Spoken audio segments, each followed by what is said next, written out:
अब ये corporation election sir पर है। जाहिर बात है कि कांग्रेस की सत्ता थी।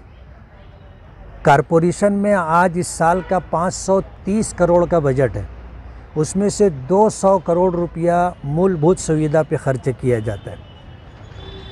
मेयर ने हर बजट के अंदर अपने लिए 10 करोड़ रुपया रखा,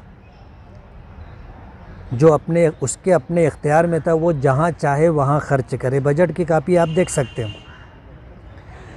अब इनको हिसाब किताब देना है, टाइम आ गया है हिसाब किताब देने का। तब ये लोग मेरे पीछे लगे कि आमदार नाकाम है, नाकाम है, नाकाम है, काम नहीं होता, काम नहीं होता। आमदार का फंड ही कितना होता है? 2 करोड़ 3 करोड़ रुपया फंड होता है। अब इनके पास साल का 10 करोड़ रुपया, 5 साल का 50 करोड़ रुपया। कारपोरेशन का बजट 5 साल का मूलभूत सुविधा पर 1000 करोड़ रुपया।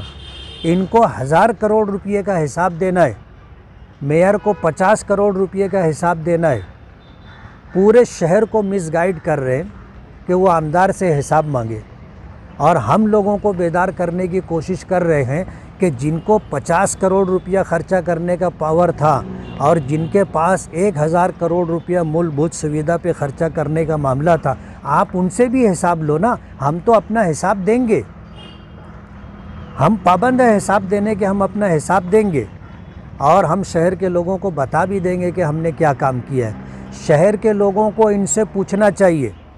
आज अगर कारपोरेशन इलेक्शन के मौके पर ये सदारत छोड़ रहे, आने वाले दिनों में पार्टी भी छोड़ देंगे, दूसरी पार्टी में चले जाएंगे, शख्सियत तो नहीं बदलेगी ना।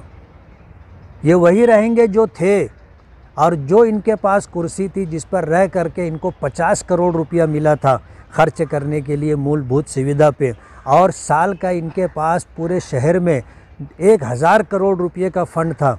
वो इसका हिसाब किताब तो उनको देना पड़ेगा, ये इससे छुट्टी नहीं पा सकते। ऐसे ही अवामी बेदारी वाले वीडियोस देखने के लिए हमारे न्यूज़ चैनल को सब्सक्राइब करें और बेल आइकन के बटन पर क्लिक करके ऑल का ऑप्शन सिलेक्ट कर लें, ताकि हमारी हर वीडियोस की नोटिफिकेशन आपको मिलती रहे।